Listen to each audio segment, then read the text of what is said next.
Hello everybody, my name is Starrapter and welcome back to the channel. It's time for another comic book review for Star Wars. We have Dr. Aphra, issue number 9. This is part 4 of the engine job. And last we left off, we have Dr. Aphra, Sana Staros. They're working for Domina Tag and her corporation, which want to get this Nihil Path Engine. Yes, I said Nihil, and that might sound familiar for those of you that are reading the High Republic stories, so we have a nice little tie in there. But we also have this competing company which is also trying to harness this power of the Path Engine, and they are called the Deruit Industries, specifically Beal, who is the owner of those industries.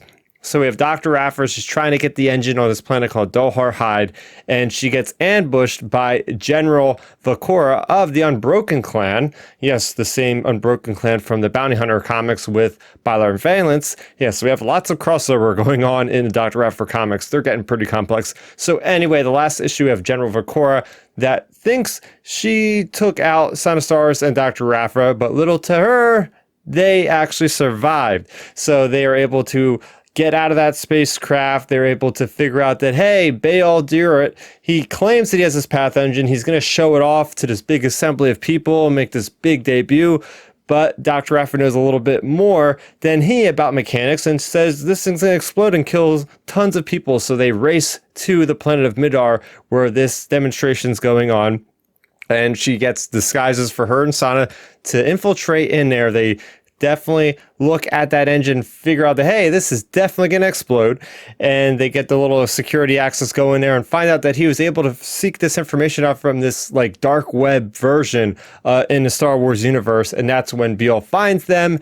And next thing you know, there's an explosion. And it turns out that Vukorah was able to find this location as well because Beal basically transmitted all over the galaxy, like, hey, I have this really awesome technology for hyperspace travel. Everybody watch this. So everybody's flocking to this location, including General Vukorah, who holds Beal at gunpoint.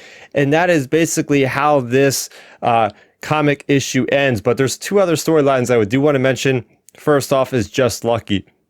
And he has this storyline where he's on Canto Bight, and he's got this master named Wen Delphus, which is a very creepy character.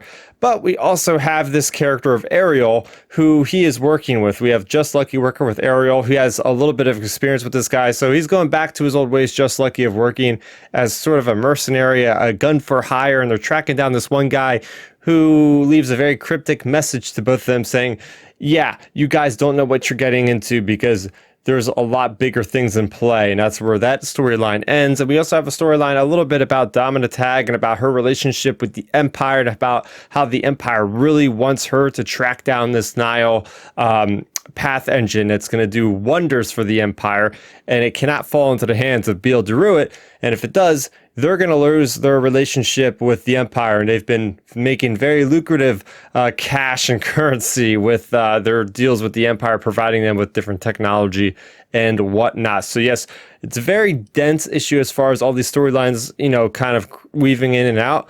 But I will say that Just Lucky storyline, I think it just doesn't really factor in with what Dr. Aphra is doing right now. We are, 4 issues into this arc, and we just don't see that connection. So it's almost like it's its own story, which hopefully does cross over. But right now I'm feeling a little bit disappointed. There's a little bit of a disjoint going on between those storylines. We get more information about High Republic stuff popping in. Apparently all the stuff that's on that dark web that Aphra and Sana found in Beal's headquarters, it's all having to do with High Republic artifacts. So even though the High Republic is out, we're still seeing that thrown in our faces, which is fine.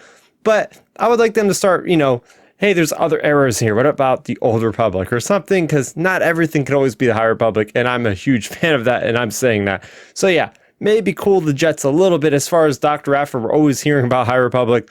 Let's see some other eras.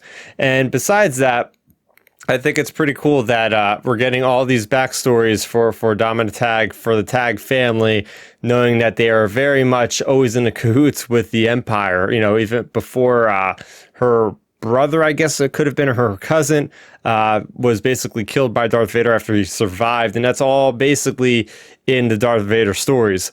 But that is going to do it for Dr. Aphra issue number 9. We have a nice little teaser for issue number 10, which is going to be a prelude to War of the Bounty Hunters. Yes, pretty much every comic that we have besides the High Republic is going to tie into War of the Bounty Hunters. So for those of you that are trying to collect a ton of War of the Bounty Hunters, good luck, because you're going to have to collect pretty much almost every comic coming out on a weekly basis to really staying up to speed. Whether or not you're going to need every single issue, or maybe you could just get by with the miniseries, that will still be determined.